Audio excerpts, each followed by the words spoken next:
नमस्कार मित्रो, गेले 3-4 दिवस बांगलादेशमध्ये ज्या घडामोडी चालू आहेत आणि जे सत्तांतर झालं त्याचे काही बरेच परिणाम हे आपल्यावरती होणार आहेत। हे सत्तांतर काय अचानक एका रात्रीत झालेलं नाही। विद्यार्थ्यांच्या आंदोलनाच्या नावाखाली बांगलादेशमध्ये गेले काही महिने खूप मोठ्या प्रमाणावर हिंसाचार चालू होता आणि हा हिंसाचार अत्यंत योजनाबद्ध रीतीने चालू होता। सत्ता उलथवून टाकण्याच्या उद्देशाने चालू होता आणि हे सर्व तंत्र जे होतं त्या हिंसाचारामागचं तंत्र, त्याचं नियोजन, त्याचं अंमलबजावणी, हे सगळं तंत्र हे डाव्या संघटनांचं अनेक वर्षांचं अत्यंत घासून पुसून तयार केलेलं तंत्र होतं। या तंत्राच्या माध्यमातून, या तंत्राचा वापर करून बांगलादेशमध्ये हा हिंसाचार केला गेला। शेख हसीना वाजेद ह्या राष्ट्राध्यक्षपदाचा राजीनामा देऊन बांगलादेशमधून निघून गेल्यानंतर त्यांच्या निवासस्थानामध्ये जी घुसखोरी झाली, संसदेच्या बांगलादेशच्या संसदेच्या सभागृहामध्ये ज्या पद्धतीने लोक घुसले आणि ज्या पद्धतीने तिथे लूटमार केली, ज्या पद्धतीने त्या संसदेच्या सभागृहामध्ये सगळेजण वावरले, ती दृश्य बघितल्यानंतर कुठल्याही पद्धतीने, कुठल्याही कारणाने या लोकांना आंदोलनकर्ते म्हणण्याची गरज वाटत नाही। या म्हणून ह्या सगळ्या घटनांना मी क्रांती हा शब्द वापरला नाही, वापरणार नाही। ही क्रांती नाही आहे, ही झुंडशाही आहे आणि या झुंडशाहीच्या माध्यमातून हिंसाचाराचा वापर करून सत्ता उलथवून टाकण्याचा यशस्वी प्रयोग हा बांगलादेशमध्ये केला गेला। आता हे करण्यामागे नेमकं कोण होतं? बांगलादेशमधले जे कोणी आंदोलन करणारे लोक होते, त्यांच्या संघटना होत्या, विद्यार्थी होते असं सांगतायत, परंतु ती जी दृश्य दिसतात त्याच्यातून काही ते विद्यार्थी वाटत नाहीत। पण जे कोणी होते ते काही केवळ स्थानिक नव्हतं, त्या स्थानिकांच्या मागे विदेशामधला सुद्धा मोठा हात, मोठा वाटा होता। सुरुवातीला आपल्याला वाटत होतं की चीनच्या मदतीने केलं गेलं। चीनची मदत नक्की असणार, कारण डाव्या संघटनांचं तंत्र ज्याचा उल्लेख मी सुरुवातीला केला ते तिथे दिसत होतं। पण चीनपेक्षा सुद्धा नंतर पुढे आलेल्या घटनांमधून दिसून येतं की चीनपेक्षा सुद्धा अमेरिकेमधल्या काही संस्थांचा, संघटनांचा हात हा या सगळ्या घडामोडींच्या मागे आहे। आणि म्हणूनच नोबेल पुरस्कार दिले गेलेले मोहम्मद युनूस हे अंतरिम सरकारचे प्रमुख बनले। आता हे सर्व आंतरराष्ट्रीय कारस्थान जे रचलं गेलं आणि यशस्वीरित्या राबवलं गेलं त्याच्या मागची दोन सूत्र होती। एक तर 15 वर्ष चाललेलं स्थिर सरकार उलथवून टाकणं। या 15 वर्षांच्या कारकिर्दीमध्ये शेख हसीनाने बांगलादेशला आर्थिक गर्तेतून बाहेर काढलं, प्रगती केली, GDP वाढला, रोजगार वाढला, उत्पन्न वाढलं आणि येत्या काही वर्षामध्ये बांगलादेश हा सुस्थितीमध्ये येईल असं चित्र दिसायला लागलं। दुसऱ्या बाजूला शेख हसीना यांचं भारताबरोबरचं जे संबंध होते ते अधिक चांगले होते, घट्ट होते।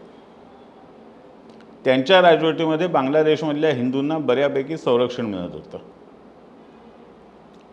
भारत आणि बांगलादेश यांच्या सीमेवरती कुठल्याही प्रकारचा वाद, भांडणं नव्हती, शांतता होती।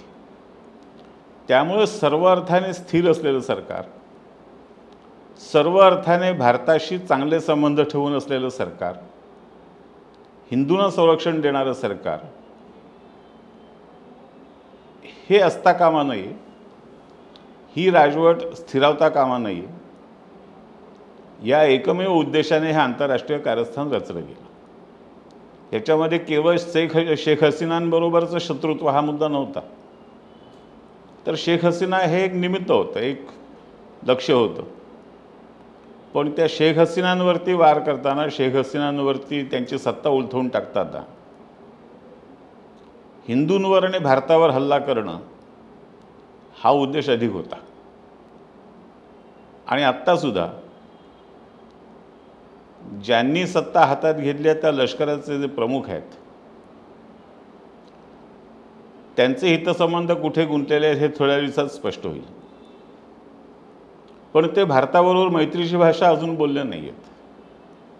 पूर्वीचे संबंध जसे भारताबरोबर होते तसेच आपण चालू ठेवू असं त्यांनी काही स्पष्ट केलेलं नाही.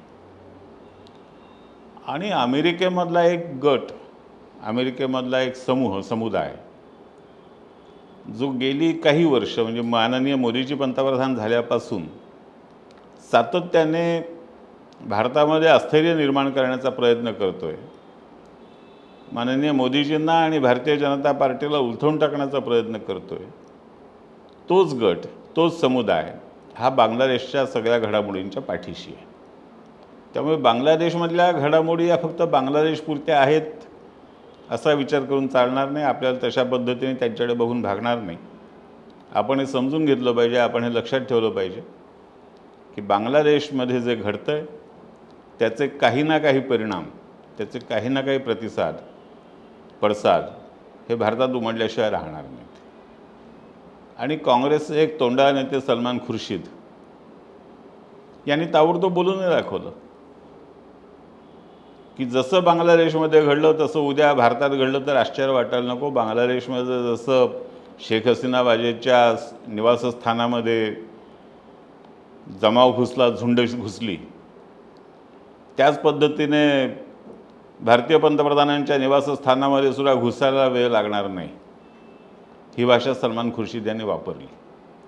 आणि सलमान खुर्शीद यांच्या या वक्तव्याबद्दल काँग्रेसने कुठेही निषेधाचा शब्द काढला नाही.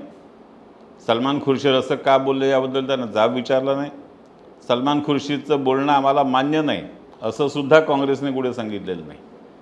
याचा अर्थ सलमान खुर्शीद जे बोलले त्याला काँग्रेसची पूर्ण मान्यता आहे. काँग्रेस त्यांच्या सलमान खुर्शीदच्या किंवा काँग्रेसच्या मनातलं जे काय होतं ते सलमान खुर्शीदने बोलून दाखवलं असं आपण म्हणू शकतो.